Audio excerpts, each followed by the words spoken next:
¿Alguien recuerda, hermanos, qué estamos estudiando? Yo sé que lo tienen presente, pero lo tengo que preguntar, ¿no? El libro de Daniel, El libro de Daniel, ok. ¿Qué capítulo fue el último que se vio?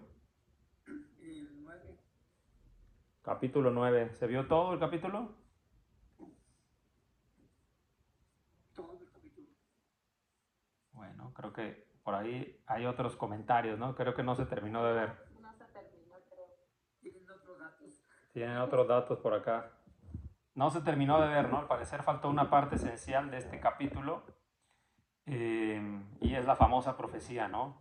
De las 70 semanas. Una profecía que desde el punto de vista pues, profético parece ser el centro de pues, de todas las profecías mesiánicas eh, que por supuesto, como acabo de mencionar, mesiánicas, ¿no? Se explica por sí solo, que tienen que ver con el Mesías, con Jesús y lo que iba a venir a hacer.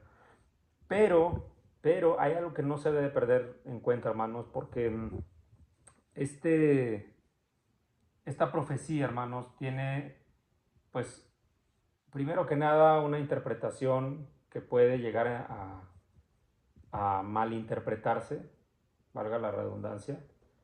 Y esto basado en qué? Basado en el contexto. Si ustedes se acuerdan, hermanos, cuando empezamos a leer los primeros capítulos de Daniel, hemos hecho mucho énfasis en entender cuál es el contexto del libro, qué estaba sucediendo y por qué las profecías eran relevantes para cierto, no solamente periodo de tiempo, sino para cierto grupo de personas en la historia bíblica. Con esto me gustaría empezar este estudio preguntándoles, hermanos, ¿cuál es el contexto de este libro de Daniel? Hermano, hasta donde yo recuerdo, que vimos el hecho de que se cumplían los 70 años y Dios estaba cumpliendo la promesa de regresar del exilio al pueblo, ¿no? Uno de los puntos que recuerdo. Eso es importante, hermano. Entonces el pueblo estaba en exilio, ¿no? El pueblo, en este caso, ¿qué pueblo es? Es el pueblo judío, ¿no? El, el, el pueblo hebreo estaba en exilio y se están cumpliendo 70 años. Esto es importante, hermanos. Hermano Ricardo. Sí, hermanito, buenas noches. Buenas Una noches. disculpa, pero ya. No se preocupe, hermano. Bueno, por lo que oí de la pregunta, hermano, ¿cuál es el contexto como la esencia del libro de Daniel? Más o menos la entendí así la pregunta. No la esencia, más bien dicho, el contexto, en qué situación se desarrolla este libro. Ya, Ah, ¿en qué situación? claro, más o menos ya lo explicó el hermano Roberto, ¿no? Pero hay un poco más de cosas. Exactamente. Bueno, sí, o sea, cuando pues eran, o sea, los babilonios, ¿no? Nabucodonosor, que era, pues ahora sí que eran los que gobernaban ahí. Y obviamente pues, con Daniel se profetizó lo de los, bueno, todos los sueños de los cuatro reinos, el reino de Dios nunca será destruido, también hermano, y obviamente, y creo que una esencia importante es que Dios tiene control de todo. Gracias, mi hermano. Es correcto. Gracias, hermano Ricardo. Hermana Irma, adelante, por favor. Pienso que eran como las experiencias que vivió Daniel o algo así, ¿no? Las narrativas, o no sé, los sueños. Ok. Sí, bueno, es verdad. El libro de Daniel ya habíamos visto que viene escrito en dos tipos de lenguajes, ¿no? Un lenguaje que va intercalado, que es un lenguaje profético, y va intercalado en los primeros 7 capítulos profético y narrativo. O sea, está narrando hechos y una parte está profetizando cosas que son sueños que él interpreta y que él mismo tiene, visiones que él tiene. Pero entonces vamos a ir un poquito ya más ahora sí que al punto. El libro de Daniel, hermanos, recuerden que está escrito, como ya nos dijo nuestro hermano Roberto, en el contexto de que el pueblo estaba en exilio. Si ustedes recuerdan, el capítulo 1 nos menciona que Daniel es tomado, parte de exiliado, como parte de estos jóvenes que eran pues bien educados, que entendían ciertos idiomas y que podían quizá prestarse para que el pueblo hebreo reciba instrucciones Y de hecho así fue, porque se le dio a Daniel algunas tareas, ¿no?, que no se le dieron a otros hombres, como gobernantes, y ya después sobre algunas otras provincias, digamos como supervisores, ¿no? Pero esta parte es importante porque hay que entender, para entender la profecía de las 7 semanas, de las 70 semanas, perdón, hay que entender otra vez el contexto. Entonces el contexto es: el pueblo estaba en exilio. ¿Por qué estaba en exilio, hermanos, el pueblo? ¿Alguien recuerda por qué estaba en exilio? Por la idolatría del pueblo. Bueno, por la idolatría, y esta idolatría tenía consecuencias, ¿no? Y esas estaban descritos en los libros proféticos anteriores a los de Daniel. ¿Alguien recuerda cuáles eran estos libros?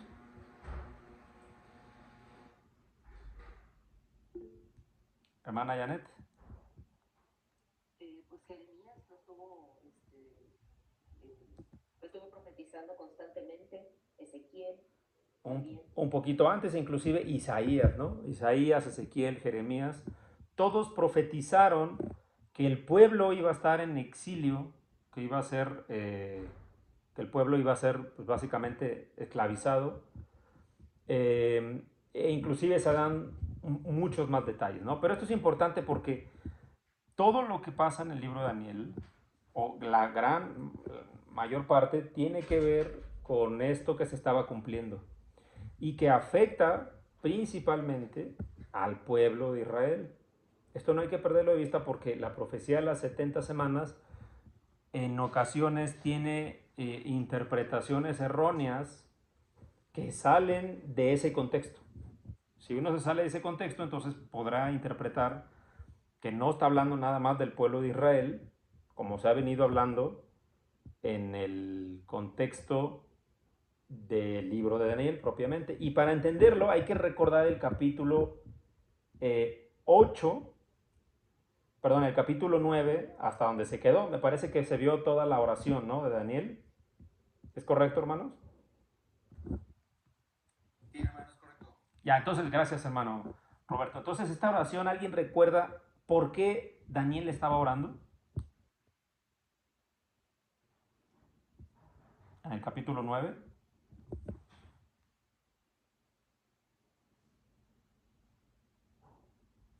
Por el pueblo, ¿no? Bueno, por el pueblo, estaba orando por el pueblo, pero ¿por qué oraba? O sea, ¿cuál era la razón de la oración de Daniel? Hermano, estaba hablando, perdón. Bueno, estaba hablando, hermano, porque como dice en el versículo 20, del 9:20, dice: aún estaba hablando, llorando y confesando mi pecado y el pecado del pueblo de Israel. Mi hermano Martín había comentado que era una oración muy sincera de parte de él. Es muy fácil decir, no, Sí. por el pecado de los demás. Él también se hacía culpable, hermano. Era la honestidad y la sinceridad de Daniel. Gracias, hermano. Es correcto, ok. Estaba orando por el pueblo, por los pecados que habían cometido. Hermana Janet.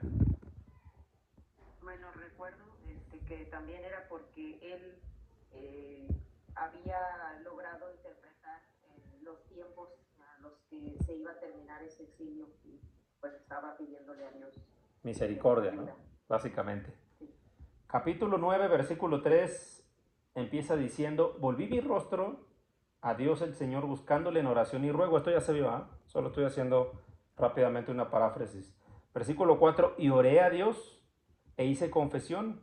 Versículo 5, hemos pecado, hemos cometido iniquidad, hemos hecho impíamente y hemos sido rebelde y hemos apartado de tus mandamientos, y nos hemos apartado, perdón, de tus mandamientos y ordenanzas. No hemos, obedecido a tus siervos los profetas, estos que estaba mencionando, Isaías, Jeremías, Ezequiel.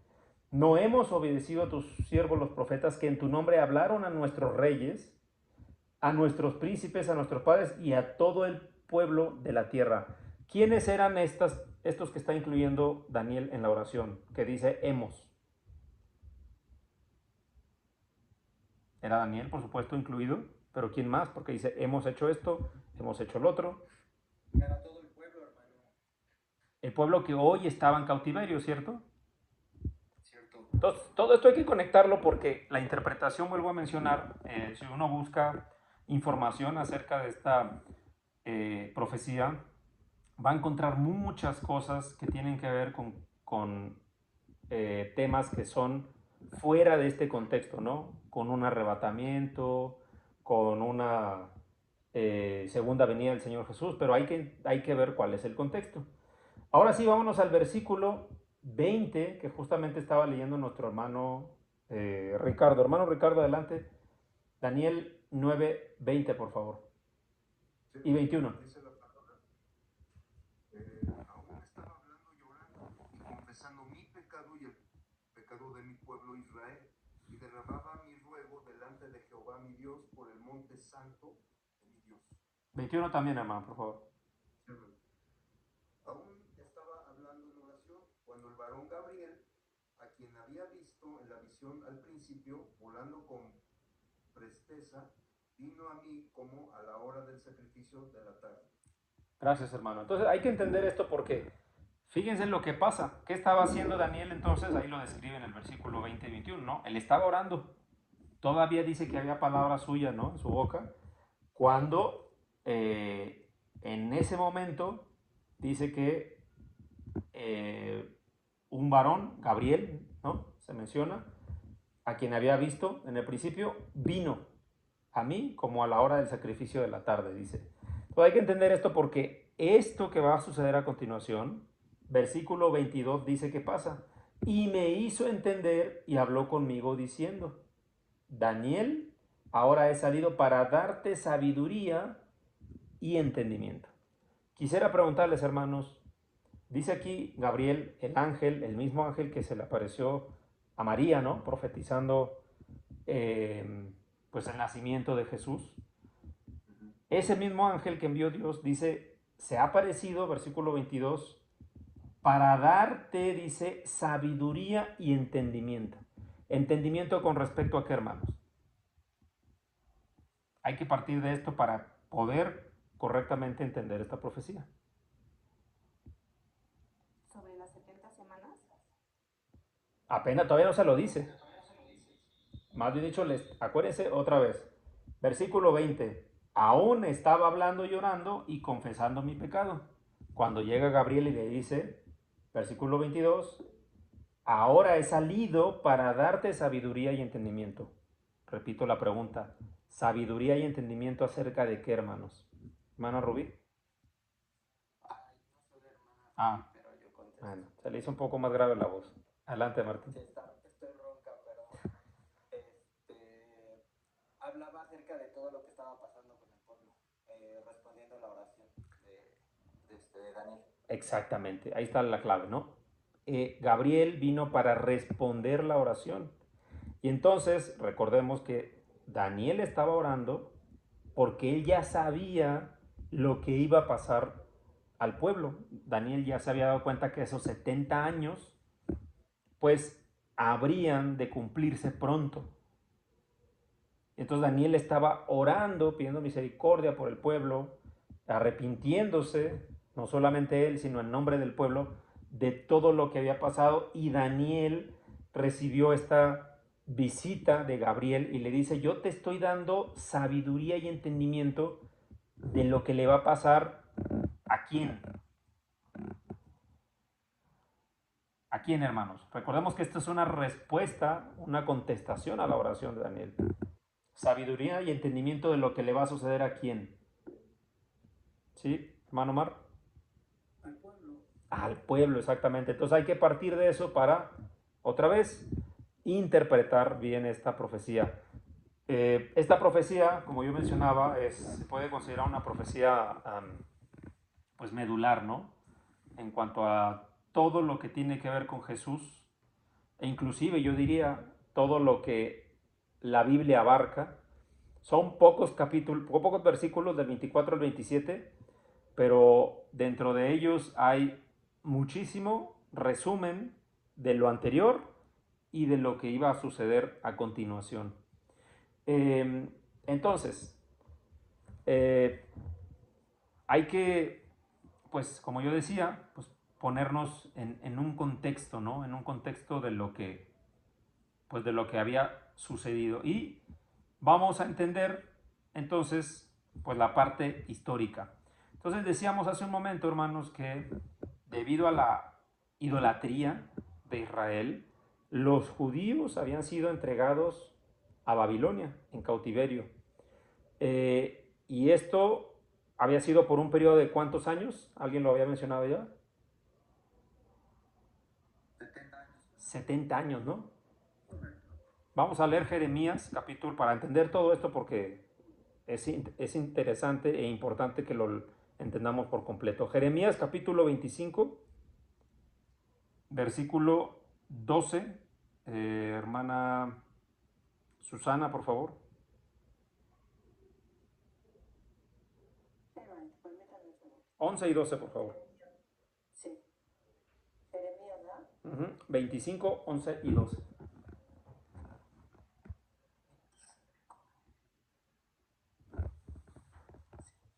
Dice la palabra de Dios. Todo está en tierra. Toda esta tierra será puesta en ruinas y en espanto. Y servirán estas naciones al rey de Babilonia 70 años. Y cuando sean cumplidos los 70 años, castigaré al rey de Babilonia y a aquella nación por su maldad. Ha dicho Jehová.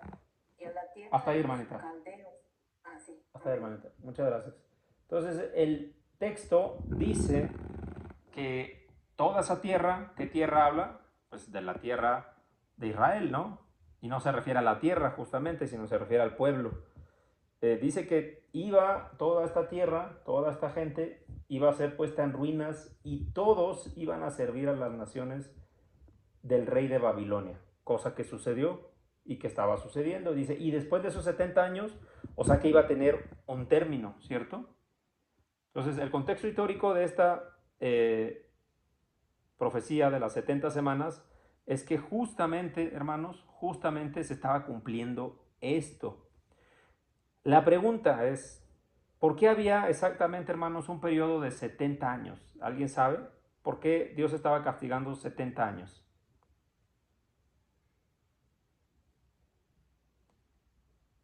¿Por qué ese periodo de tiempo? Porque es toda una generación, hermano. Es como cuando no entraron la generación adulta a la tierra prometida, y porque el 70 es un número que para el Señor significa perfección, según entiendo. Ok, gracias, hermano. Mira, vamos a entender esto leyendo segundo libro de Crónicas. Segundo libro de Crónicas, capítulo 36, versículo 21. Hermano Roberto, usted por favor, si nos puede ayudar, por favor. Segundo libro de Crónicas 36, 21.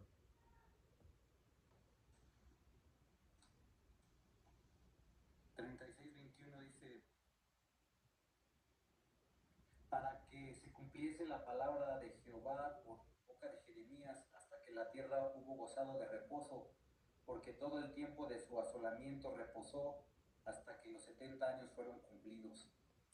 Gracias, hermano. Todo esto tiene que ver con el día del reposo, ¿no? Y más allá con eso, con los años sabáticos, que al parecer habían sido, pues, no se habían cumplido, ¿no? ¿Se acuerdan que en Levítico, capítulo 25, algo de lo que Dios había mandado es que al séptimo año la tierra debía reposar, o sea, no se debía cosechar en ese año, para que se recuperara? Aparentemente esto había sido, pues, dejado por alto un periodo muy largo de tiempo, ¿no? Y eso, pues, tiene que ver con estos 70 años. Pero esto no es lo importante es entender cómo Dios toma estos tiempos por una razón, no son en vano nada más. Aquí ya vimos en Segunda de Crónicas que habla acerca de Jeremías, que esto se estaba cumpliendo por boca de Jeremías hasta que la tierra hubo gozado de reposo, porque todo el tiempo de su asolamiento reposó hasta que los 70 años fueron cumplidos. Fíjense lo que dice, o sea, esto tenía que ver con las omisiones que el pueblo había hecho de no respetar los mandamientos del Señor, hasta que la tierra reposó lo que no había reposado, 490 años antes. Si ustedes hacen la cuenta, cada año que tenía que reposar la tierra era de 7 años, ¿no? O sea, el séptimo año reposaba. Y esto es interesante porque esta profecía, pues al parecer indica que Israel no había cumplido este mandato durante unos 490 años, aproximadamente.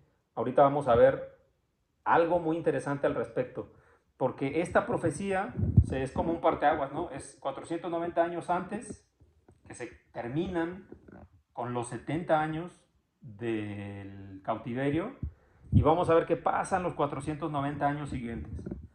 Vamos a quedarnos hasta ahí un momento con el tema de los números y vamos a ver cuál es el contexto, en este caso, que tiene que ver con el Mesías, porque esta profecía 100% tiene que ver con pues el Señor Jesús en la tierra.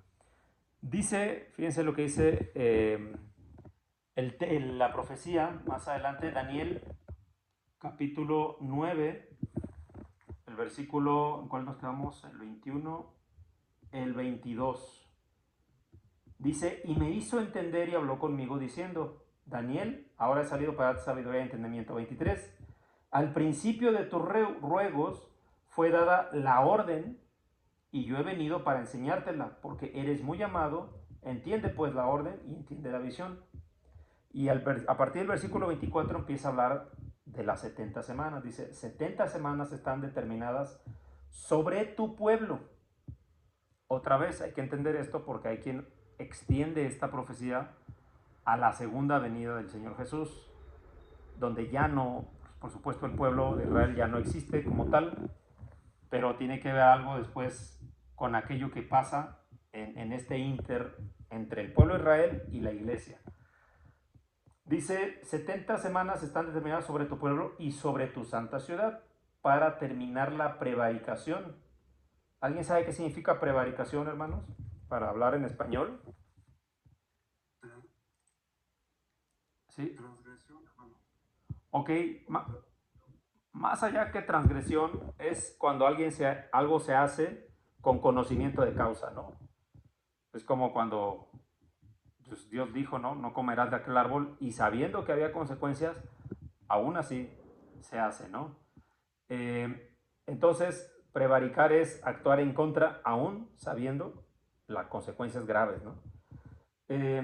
Y poner fin al pecado y expiar la iniquidad. Y aquí hay que entender todo esto, hermanos, porque fíjense lo que dice que va a pasar al término de estas 70 semanas. Primero, terminar la prevaricación, poner fin al pecado, expiar la iniquidad para traer justicia perdurable, sellar la visión y la profecía y ungir al santo de los santos. ¿Qué se les viene a la mente cuando escuchamos esta parte, hermanos?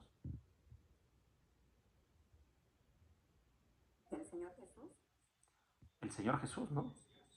Entonces esta profecía tiene que ver con el Señor Jesús. Y por supuesto, fíjense estos términos interesantes, ¿no? Terminar la prevaricación. Hay otras traducciones de la Biblia que dice terminar la transgresión, que es un sinónimo, como ya decía nuestro hermano Ricardo, ¿no?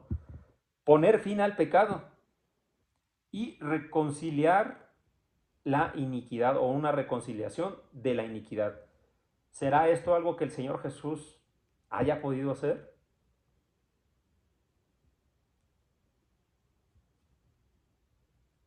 Sí. Claro que sí. Alguien pregunta, oye, pero el pecado todavía existe. Bueno, pero no significa que el pecado no va a existir, sino significa que hay un sistema por el cual el pecado ya no vence, sino más bien dicho, el pecado es vencido. Y pues, ¿cuál es? Pues definitivamente es el Evangelio, ¿no?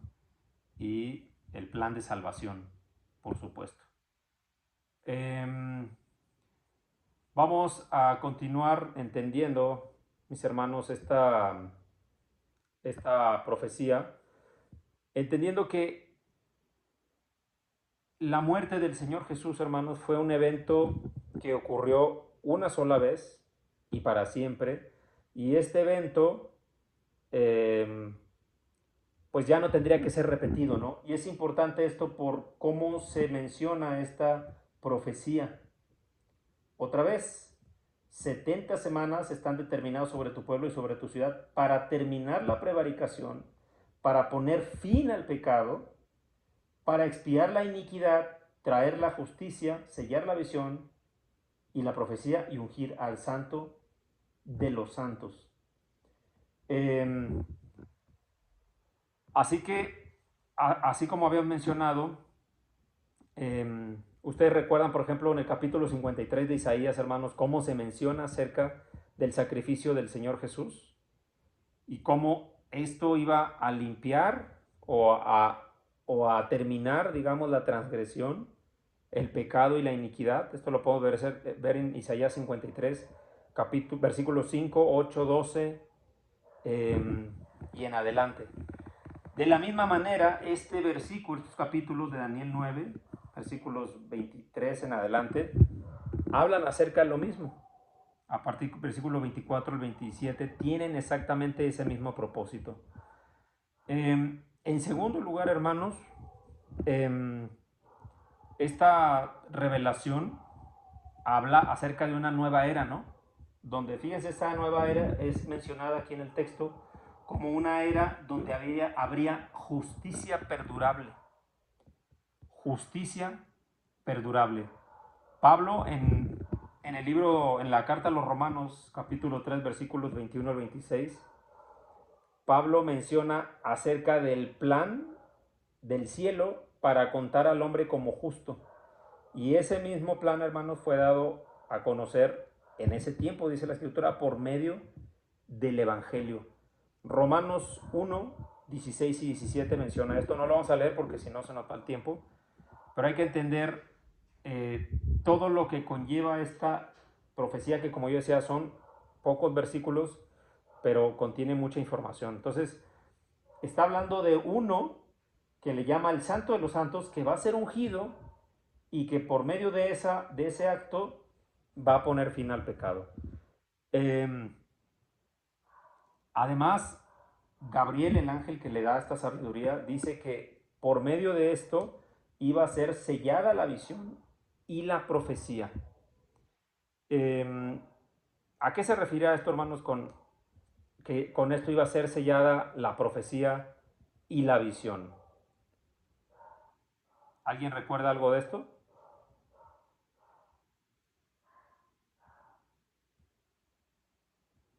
En el Nuevo Testamento. Primera de Corintios capítulo 13, versículos 8 al 13. Hermana Rubí, por favor. Primera de Corintios capítulo 8, Primera de Corintios 13, 8 al 13.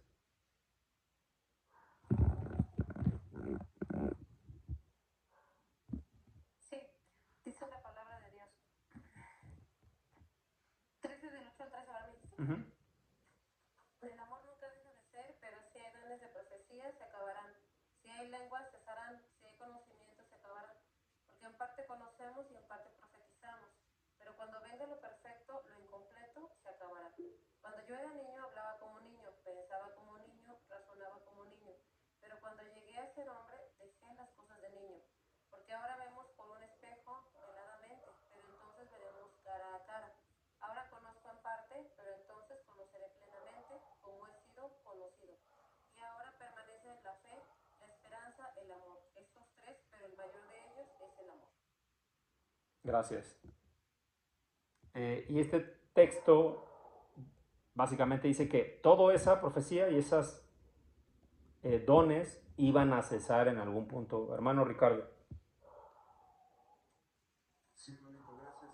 Efectivamente, cuando dice aquí, más cuando venga lo perfecto, o sea, cuando el amor nunca deja de ser, pero las profecías se acabarán, se cerrarán las lenguas, porque en el inicio de la iglesia primitiva, en el libro de Hechos, hermano, que es un libro clave, para mí es Génesis y Hechos, claro, junto con los profetas, ahí todavía no estaba escrito la Biblia, toda la palabra estaba en el Antiguo Testamento, pero el Nuevo se estaba apenas escribiendo. Todavía no estaba, entonces a los apóstoles se le dieron esos dones, ¿sí? Del Espíritu Santo, que hablaban en todos los lenguajes, no lenguas angelicales, sino lenguajes, por ejemplo, árabe, lo que sea. Entonces aquí Cuando allá afuera lo tuercen, más cuando venga lo perfecto, allá afuera se dice, cuando venga Cristo. Aquí no habla de Cristo, aquí habla lo perfecto. O sea que el Antiguo y Nuevo Testamento iban a estar escritos en su totalidad, desde Génesis, Bereshit, hasta Apocalipsis o Revelaciones.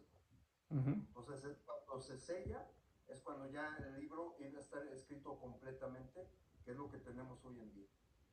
Así es. Entonces, si entendemos que las profecías hablan acerca de Jesús, y ya había venido Jesús, y bueno, después apareció otra vez a los apóstoles, les dio unas tareas, y estos hombres, hasta que murió el último de los profetas, ya no hubo más profecía.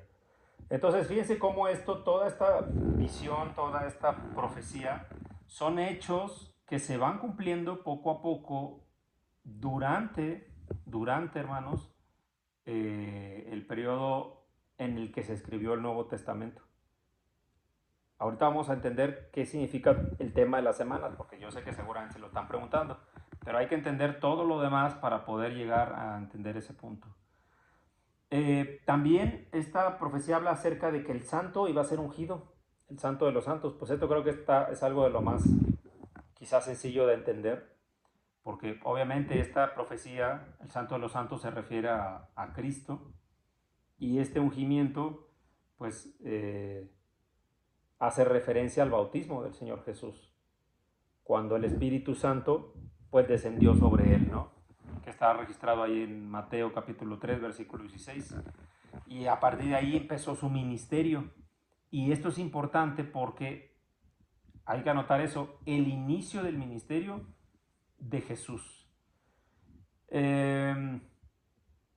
Además, el versículo 27 más abajo, ahorita nos vamos a brincar el 25 y el 26, vamos al el 27, dice que esta profecía habla de la última semana, se confirmará el pacto con muchos. Se confirmará el pacto con muchos, ¿no? Por supuesto, esto habla acerca pues del nuevo pacto, ¿no? El nuevo pacto que iba a ser confirmado pues con la muerte del Señor Jesús, su sacrificio y su sangre básicamente, ¿no? Entonces hay que mantener en mente todo esto, hermanos, porque para poder comprender este número de las semanas, pues tendríamos que entender todo esto que ya estamos explicando acerca de que el Mesías es parte central de esta profecía, la parte histórica que tiene que ver con el pueblo y cómo se iban dando los números. Ya hablamos un poco acerca de los 70 años, que no es nada más, ahora sí que un número al azar. Ahora vamos a ver la parte cronológica, que creo que a la mayoría de las personas le llama la atención en cómo entenderla, ¿no? Lo que entendemos es que definitivamente esto tiene un inicio, un tiempo de duración y una conclusión. Voy a terminar de leer toda la profecía para que lo podamos entender. Versículo 24 una vez más: 70 semanas están determinadas sobre tu pueblo y sobre tu santa ciudad, para terminar la prevaricación y poner fin al pecado, expiar la iniquidad, para traer la justicia perdurable y sellar la visión y la profecía, y ungir al santo de los santos. Sabe, pues, y entiende que desde la salida de la orden para restaurar, hay que poner atención en esto, desde la salida de la orden para restaurar y edificar a Jerusalén hasta el Mesías príncipe, habrá 7 semanas y 62 semanas. O sea, es decir, hay varios periodos, ¿no?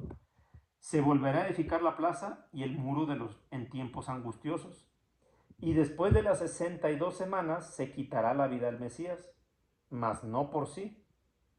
Y el pueblo de un príncipe que ha de venir destruirá la ciudad y el santuario, y su fin será con inundación, y hasta el fin de la guerra durarán las devastaciones. Y por otra semana confirmará el pacto con muchos, y a la mitad de la semana hará cesar el sacrificio y la ofrenda. Después, con la muchedumbre de las abominaciones, vendrá el desolador hasta que venga la consumación y lo que está determinado se derrame sobre el desolador. es muy interesante todo esto porque habla acerca de números, de semanas, y si nosotros lo interpretamos de manera literal, pues si hacemos números, estas semanas, pues más o menos son 490 días, ¿no? 7 semanas de 7 días cada una, 490 días. ¿Cuánto es en años 490 días? Pues más o menos como año y medio, ¿no? ¿Ustedes creen, hermanos, que todo esto que está mencionado en esta profecía, que es no solamente que el pueblo o la ciudad, más bien dicho, iba a ser restaurada? ¿Creen que haya sido posible eso, hacerlo en un periodo de año y medio? Recuerden otra vez el contexto de la profecía. Toda la tierra, Jerusalén y todo el pueblo judío, incluyendo las tierras, habían sido destruidas y desoladas, ya lo habíamos visto. Ellos estaban en cautiverio, de hecho la tristeza de Daniel era por lo mismo. Me gustaría que usted se ponga a pensar qué pasaría si su tierra natal, su pueblo, ciudad donde nació, o todo el país hubiera sido destruido por completo y no haya ciudades, no haya nada y todos vivamos en otro país porque hayamos sido tomados en cautiverio. Eso era lo que estaba sucediendo. Ahora, ¿usted cree que levantar una ciudad o un pueblo, en realidad, una nación entera, sea posible en año y medio? Yo creo que la respuesta es no, ni siquiera con la tecnología que existe hoy es posible hacerlo. Imagínese, pues hace más de 2500 años, pues seguramente no era posible, ¿no? Así que esto nos lleva a entender otra cosa, ¿no? ¿Qué significarán las 70 semanas? Pues para eso vamos a leer algunos textos, hermanos, que nos van a ayudar a entender acerca de cómo se debe interpretar esto. Y para esto, pues nos vamos a ir al Antiguo Testamento. Y les voy a pedir, de favor, que leamos, un segundito, Números capítulo 14, versículo 34. ¿Quién tenemos acá en línea? Vamos a ver, hermana Margarita. Números capítulo 14, versículo 34. Creo que no puede leer, Marcito. Ah, ¿no puede? Ya, perfecto. Bueno, tú léelo, por favor. Sí. Números 14, ¿de cuál? ¿34? 14:34. Dice la palabra de Dios, según el número de los días que ustedes reconocieron la tierra, 40 días por cada día llevarán su culpa un año, hasta 40 años, y conocerán mi enemistad. Gracias. Hay que entender esto otra vez. Conforme al número de días, de los 40 días en que reconocisteis la tierra, llevaréis vuestras iniquidades 40 años, un año por cada día, y conoceráis mi castigo. ¿Qué está tratando de decir aquí? ¿Alguien recuerda el contexto de esto? ¿Qué había pasado acá? ¿O por qué está mencionado esto aquí, en el libro de Números? Tiene que ver con el pueblo hebreo, ¿no? Saliendo de Egipto. Manomar. El castigo, ¿no? Pero dice que, fíjense lo interesante de esto, dice que iban a sufrir el castigo no 40 días, sino 40 años. Y aquí viene la clave, ¿no? Si les gustan las matemáticas, anótenlo. Un año por cada día. O sea, es decir, cada día en realidad iba a ser tomado como un año. No es la única vez en la historia que se menciona esto. También lo podemos ver en Ezequiel capítulo 4, versículo 6. Hermana Irma, por favor.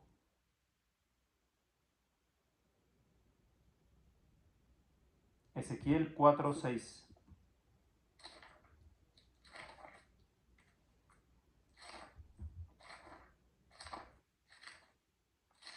¿Ezequiel qué? 4, 6.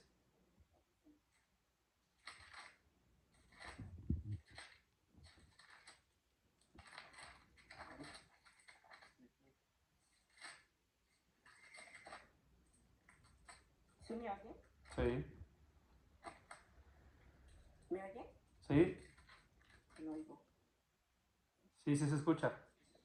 Ezequiel 4:6 dice, la palabra, cumplidos estos, te acostarás sobre tu lado derecho segunda vez y llevarás la maldad de la casa de Judá 40 días, día por año te lo he dado.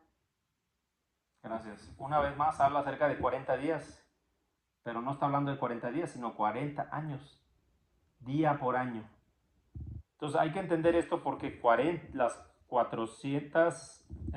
70 semanas no está hablando de 70 semanas naturales, sino está hablando de 70 semanas de 7 años cada una. Y esto, hermanos, otra vez, entendiendo el contexto cultural que se vivía, no es la primera vez que se habla en las Escrituras. ¿Alguien se acuerda de Jacob y Raquel? Cuando tenía que trabajar, ¿no? Para pues, tomar como esposa a Raquel. En Génesis capítulo 29, versículo 18 habla que Jacob amaba a Raquel, pero pues su padre realmente Labán, ¿no? Le jugó por ahí una trampa y le dio a la hermana mayor.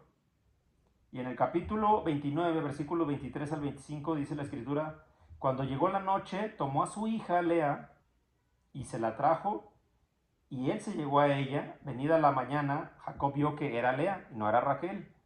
Y dijo a Labán, ¿qué es esto que me has hecho? ¿No te serví por Raquel? ¿Por qué entonces me has engañado? ¿Cuántos años sirvió, hermanos? ¿Alguien recuerda? Jacob. 7. ¿Y cuántos por Raquel? Otros 7. Fíjense lo que dice Génesis capítulo 29, versículo 27. Dice, esto es Labán dándole una solución, ¿no? Entre comillas, porque pues ya lo había engañado. Génesis 29, 27. Cumple la semana de esta y te daré también a la otra por el servicio que hagas conmigo otros 7 años. Cuando usted lee esta palabra, este versículo de las Escrituras, en el hebreo no existe esto de 7 semanas. Más bien dicho, hay un término que tiene que ver con semanas de años. Semanas de años, que era algo que no existe en español y en muchos idiomas, pero en el hebreo sí existía, porque era algo común de utilizar este término, semanas de años, que fue lo mismo que se utilizó para estos años donde la tierra tenía que reposar en el 7º año y que el pueblo no estaba cumpliendo, y por eso estos 70 años de cautiverio para que la tierra terminara de cumplir todos estos periodos de tiempo. Entonces, con esto lo que les quiero decir, hermanos, es que esto no es algo nuevo ni que alguien se haya sacado de la manga, que son semanas de años, sino que es algo que ya existía en la cultura judía, en la cultura hebrea, y que aquí se está escribiendo. Por eso quizá para Daniel no era algo extraño, no es que Daniel iba a esperar que en año y medio se iba a restaurar la nación de Israel, sino que él quizá, al tener ya este conocimiento, porque para él quizá era común, ya entendía que iba a ser con un periodo de tiempo muy, muy largo. Entonces estamos hablando de, si son 7 semanas de 7 años cada uno, ¿cuántos años estamos hablando, hermanos? 390. 490. 400. 490 años. Ese es el periodo de tiempo en el que las 70 semanas de 7 años cada una, pues iban a cumplir, ¿no? Entonces, todo esto que les di fue un contexto, hermanos, para que entendiéramos que no son números que salen al azar. Tiene que ver, todas las profecías tienen que ver con el contexto en el que están escritas, en los tiempos en los que están escritas, y por los autores, por los que la escribieron, que tenían pues una cierta cultura. Para nosotros setiena desde años no existe, pero en hebreo sí existía eso y era algo pues relativamente entendible, ¿no? Ahora, ¿por qué las semanas están divididas? Si ustedes se fijan, primero habla de un periodo de 7 semanas, luego 62 semanas y finalmente una semana extra, que de hecho está dividida a la mitad entre pues media semana y media semana. Las primeras, acuérdense que ya debemos entender que son años, ¿no? Si cada día de esta semana significa un año y la primera semana tiene 7 semanas, perdón, la primera división son 7 semanas, pues literalmente estamos hablando de 49 años. Y este es básicamente el periodo de tiempo, hermanos, durante la cual la reconstrucción de Jerusalén pues estaba, digamos, literalmente en marcha, ¿no? Básicamente era la respuesta a la oración de Daniel. Era la reconstrucción, básicamente, que había de ser hecha en tiempos, lo que dice ahí menciona la misma profecía como tiempos angustiosos, ¿no? En el versículo, ¿dónde estaba acá? Habla acerca de, en el versículo 25 dice, se volverá a edificar la plaza y el muro en tiempos angustiosos. Es decir, todo esto, hermanos, iba a ser dentro de lo mismo que estaba viviendo Daniel en ese momento. Y que, pues por supuesto, tiempo después iba a ser continuado no solamente por Esdras, sino también por Nehemías. Después de esto hay otro segundo periodo de tiempo que habla acerca de 62 semanas. Si usted multiplica 62 por 7, ¿qué número le da, hermanos? 62 por 7 da 434 años. Y si usted suma 434 años más a los 49 años extras que ya habíamos tomado en la primera semana, una semana más 62 semanas, pues dan 63 semanas y eso multiplicado por 7 nos da 483 años. Y este número no es, hermanos, algo al azar. Si nosotros comenzamos a contar desde que se dio el decreto, en este caso está registrado en el libro de Esdras, capítulo 4, versículo 1, donde se menciona acerca de, hay un decreto por el rey en turno, que está descrito en Esdras, donde se da una instrucción de reconstruir la ciudad, el templo, las murallas, e incluso tiene pues algún tipo, un presupuesto, ¿no? Si usted cuenta a partir de ese año, que era básicamente el año 457 a.C., y le suma los 483 que estamos mencionando, que son de la primera semana más la segunda periodo de 62 semanas, terminan exactamente en el año 26 después de Cristo. ¿Sabe qué pasó en ese año, hermanos? En el año 26 después de Cristo. Pues no es más que el año, hermanos, donde el Señor Jesús es bautizado. Y ahí comenzó su ministerio, pues, a predicar, ¿no? Junto con sus apóstoles. El último periodo, que habla de una semana última, pues dice que está dividido en dos, ¿no? Y esto es interesante porque un periodo de media semana, pues básicamente estamos hablando de 3 años y medio. Y el primer periodo de 3 años y medio concluye en el año 30 después de Cristo. ¿Alguien sabe qué pasó en ese año, hermanos? 30, en el año 30 de esta era.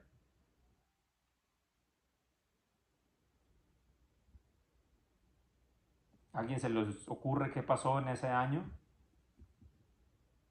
Sería lo del inicio del reino del Señor.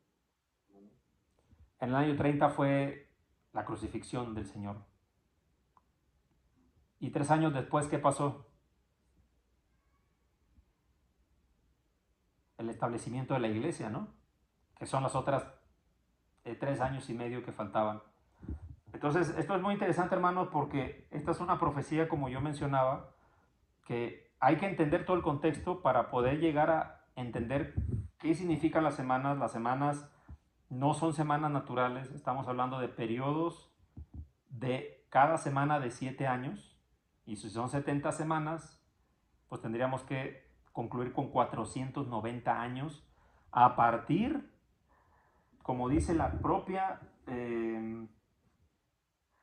profecía, dice a partir de la orden para restaurar y edificar a Jerusalén hasta el Mesías príncipe.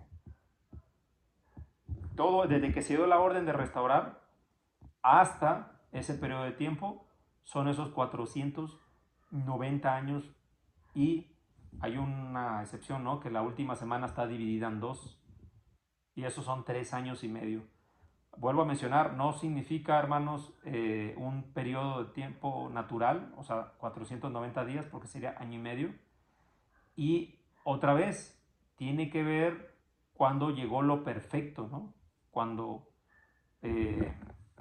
esta perfección se dio, que fue cuando el nuevo pacto se estableció. Vuelvo a repetir el versículo 27. Y por otra semana confirmará el pacto con muchos, y a la mitad de la semana hará cesar el sacrificio y la ofrenda. ¿Cuándo cesó, hermanos, justamente el sistema, pues, sacrificial que estaba válido, ¿no? Hasta ese momento? ¿Cuándo cesó, hermanos? En la crucifixión del Señor, hermano. En la crucifixión, cuando hubo el Cordero de Dios mencionado en Isaías, que quitó el pecado del mundo, y a partir de ahí ya no había que hacer más sacrificios, ya no había que hacer más ofrenda, porque ese evento sucedió una sola vez. Entonces, esta profecía habla acerca de ese momento. Dice que a la mitad de esa semana, que son esos 3 años y medio hasta que el Señor Jesús, desde que fue bautizado por Juan el Bautista, el Espíritu Santo descendió sobre él y fue crucificado, son 3 años y medio. Ahí es donde esto se cumple, ¿no? Dice que después, con la muchedumbre de abominaciones, vendrá el desolador hasta que venga la consumación, y lo que derrame y lo que está determinado sobre el desolador. ¿A qué le suena esta palabra, hermanos, de el desolador? La abominación desoladora, hermano. Mateo 24:15. Ok, ¿qué dice, hermano? Mateo 24:15. Lo leo, permítame. Por favor. Mateo 24:15 dice, por tanto, en palabras del Señor Jesús, por tanto, cuando veáis en el lugar santo la abominación desoladora de que habló el profeta Daniel, el que lee, entienda. Así es. Está hablando acerca de todo lo que iba a pasar con, pues, las consecuencias de rechazar a Cristo, ¿no? Y pues quizá ustedes recuerdan cuáles son las consecuencias que tuvo el pueblo de Israel por rechazar a Cristo. Finalmente, ¿quién? ¿Por culpa de quién fue sacrificado, no? Pues porque el mismo pueblo judío lo acusó, no le aceptó y le acusó. Y esto, hermanos, habla acerca de esta abominación desoladora.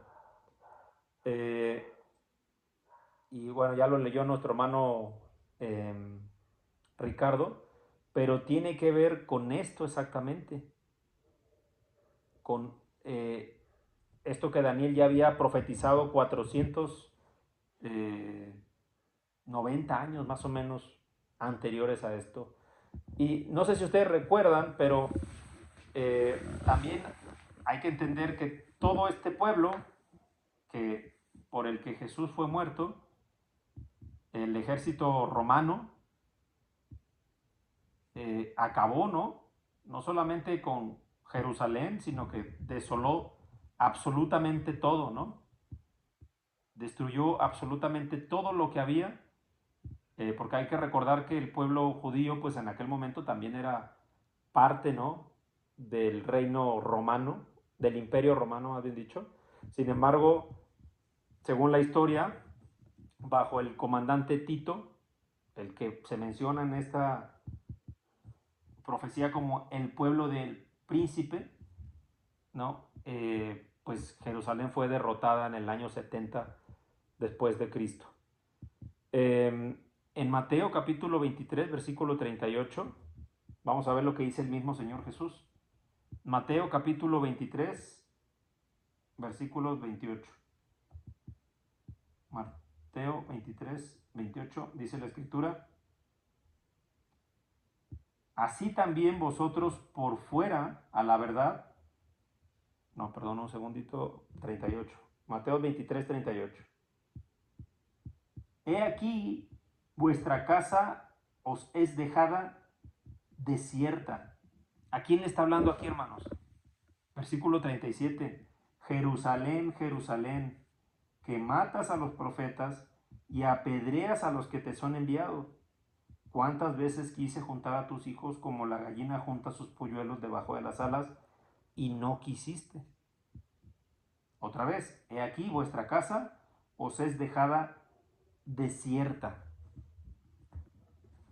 Toda esta fuerza, ¿no? Abominable, toda esta fuerza que llama desolada, es pues en lo que iba a acabar el pueblo, ¿no? Jerusalén, todo el pueblo judío que pues no nada más no obedecía a los profetas, ni siquiera al propio Hijo de Dios, sino que inclusive fueron los que lo llevaron a la cruz. Así que cuando vemos esta profecía de Daniel y de las 70 semanas que yo decía, ¿no? Son pocos versículos, del 24 al 27, son 3 versículos, pero básicamente todo lo que iba a suceder en los siguientes 490 años, un evento que cambió la historia del mundo, pero no solo eso, sino que también dio esperanza, hermanos, a todos, porque de otra manera este desolador, esta abominación desolada hubiera acabado con todo. Porque si se fijan, los últimos versículos de esta profecía hablan acerca del pacto que iba a haber. Y ese pacto, pues era obviamente para este remanente, a los que ya no son poquitos, sino dice que el versículo 27 confirmará el pacto con muchos, con muchos. Está hablando acerca pues de lo que el Señor Jesús vino a hacer a la tierra. Vuelvo a mencionar, a mí me parece, hermanos, que esta es un pasaje de la Escritura que no solamente es clave, sino que creo que es una de las profecías centrales de todas las Escrituras, y que para poder comprenderla correctamente, porque vuelvo a repetir, hay mucha doctrina que enseña que esto tiene que ver con la segunda venida del Señor, y que no tiene que ver con el pueblo judío, sino con toda la humanidad, en términos de lo que habla al principio y de la reconstrucción de la ciudad, pues no tiene mucho sentido cuando entendemos que está hablando del Señor Jesús y de lo que ya hizo en la tierra y de las consecuencias que todo el pueblo judío iba a tener, así como las demás profecías también lo hablan, particularmente en este libro de Daniel, que está enfocado no solamente en las consecuencias que había de la desobediencia del pueblo en ese momento, sino también de la esperanza que había, y como ya lo mencionó nuestro hermano Ricardo varias veces, del control que Dios tenía, no solo de lo que había pasado, sino de lo que le iba a pasar al pueblo, y más allá de la esperanza que íbamos a tener por medio de nuestro Señor Jesús. No sé si hay alguna duda, hermanos, algún comentario. Hermano Ricardo. Sí, hermanito, antes que nada, bueno, nuevamente, como todos los martes, agradecer a Dios y agradecer su enorme esfuerzo, hermano. A mí me costó mucho trabajo entender esto de las 70 semanas. Por eso yo también identificaba el libro de Daniel con esta profecía como si fuera el Apocalipsis del Antiguo Testamento, en cierta manera. Pero aquí estos pocos versículos, hermano, efectivamente menciona esa profecía que se vino a cumplir en Cristo Jesús, el amor de Dios, a pesar de que somos pecadores, el inicio del ministerio del Señor y cómo nos dejó el Evangelio, ¿verdad? O sea, para el perdón de los pecados, hermanos, o sea, tenemos esa esperanza. Por eso este libro de Daniel, que está mal profetizado por los grupos religiosos, junto con Apocalipsis, hermano, es un libro de esperanza para los cristianos, el pueblo, el nuevo pacto de Dios, ya no con el pueblo judío, sino también ya con los gentiles, o sea, su nuevo Israel, que somos judíos, que son judíos y gentiles. Gracias a Dios, cuando dijo Pedro, ahora entiendo por qué Dios no hace acepción de personas, cuando fue con Cornelio, el primer gentil. Esta es la nueva esperanza que tenemos todos. Es un libro Apocalipsis y esta profecía de Daniel es esperanza para nosotros como humanidad, hermano. Y de veras que damos gracias a Dios por ese poderoso amor que nos tiene reflejado en su Hijo amado. Porque recordemos, hermano, que la gracia, las obras que menciona en Efesios 2, del 8 al 9, no provienen de las obras de la ley, ni de las obras de justicia de mérito propio, ¿sí? Sino de la obediencia del Evangelio, hermano. Entonces, qué belleza, qué gran mensaje, qué gran esperanza tenemos toda la humanidad, hermano. Y gracias a este gran profeta Daniel, que nos dio a entender cómo fue profetizado la sombra de lo que había de venir en Cristo Jesús, Señor nuestro, para esperanza de toda la humanidad, hermano. Gracias por su esfuerzo y gracias, hermano, porque ahora sí la entendí y reafirmé estas 70 semanas que sí me costaron mucho trabajo entenderlas. Gracias, hermano. Gracias a Dios, hermano. Y gracias por sus comentarios, ¿no? En efecto, yo creo que es uno de los pasajes más complejos, ¿no? De entender. Pues yo creo que en toda la Biblia y más hablando de la parte profética de las Escrituras. Vuelvo a repetir, hay muchísimas cosas que usted puede encontrar en internet, pero que salen del contexto original de la profecía y que no hablarían de la promesa, no solamente de la promesa, sino de lo que ya hizo el Señor Jesús. Porque muchos hablan de la segunda venida, pero los temas que están abordados en esta profecía ya están hechos por el Señor Jesús, porque la Escritura habla que esto es algo que solamente sucede una vez, que solamente una vez el Cordero iba a ser sacrificado y que solamente ese acto único es el que iba a poner el perdón de los pecados. Es decir, no hay necesidad de un segundo acto. Lo que va a suceder más adelante pues está profetizado en otros libros, particularmente en el Apocalipsis. Pero bueno, ¿algún otro comentario, mis hermanos? ¿Algún otro? ¿Alguien que quiera aportar algo? Sí, hermano Mar. Agradecerte tu tiempo, tu preparación, hermano. Creo que es bastante confuso y un poco bastante complejo de entender. Y en este estudio que tú has preparado, has dado bastante claro. Creo que no importa el tiempo que uno tenga, no importa lo mucho que leas, siempre es necesario el Espíritu Santo por medio de esta clase de estudios para poder entenderlos. Te agradezco mucho, que Dios te siga bendiciendo. Gracias, mi hermano, y una vez más agradecemos a nuestro Dios por esta oportunidad. ¿Algún otro comentario, mis hermanos?